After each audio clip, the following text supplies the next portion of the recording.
كيف تفوز مصر على السنغال دون سيطرة في نصف نهائي كأس إفريقيا 2025؟ لا يحتاج منتخب مصر لأن يكون الطرف المسيطر على الكرة أو صاحب الفرص الأكثر من أجل حجز بطاقة التأهل إلى نهائي كأس إفريقيا 2025. التاريخ القريب يؤكد أن الفراعنة يبرعون في المباريات التي تحسم بالتفاصيل الصغيرة لا بالأرقام الكبيرة. في مواجهات الأدوار الإقصائية يفضل المنتخب المصري أحياناً التخلي عن السيطرة المطلقة على اللعب مقابل إدارة ذكية لإيقاع المباراة تعتمد على الانضباط الدفاعي والتحولات السريعة من الدفاع للهجوم، وهو سيناريو يبدو مثالياً أمام السنغال. موعد المباراة: الأربعاء، استاد طنجة، 8:00 مساء بتوقيت مكة والدوحة، 7:00 مساء بتوقيت القاهرة.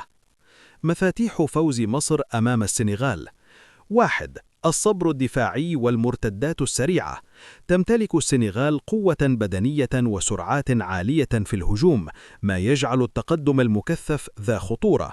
لذلك قد يعتمد المنتخب المصري على التراجع النسبي مع غلق المساحات بين الخطوط، وإجبار السنغال على اللعب العرضي بدلاً من الاختراقات المباشرة.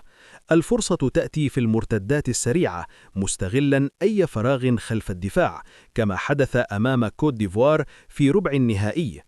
2. إدارة المباراة أهم من الاستحواذ. الاستحواذ لا يعني التفوق دائما.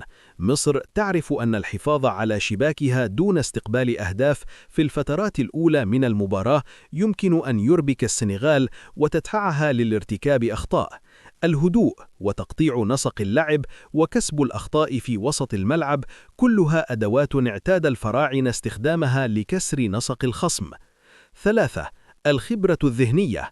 حتى لو كانت المباراة قليلة الفرص، فإن طول المباراة بدون حسم يزيد الأفضلية للفراعنة، الذين يمتلكون خبرة كبيرة في إدارة اللحظات الحاسمة، بما في ذلك ركلات الترجيح إن لزم الأمر.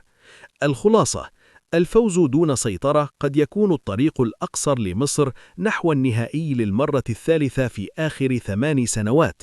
أمام السنغال سيحتاج الفراعنة للعب بعقولهم قبل أقدامهم، مستفيدين من خبرتهم وذكائهم التكتيكي.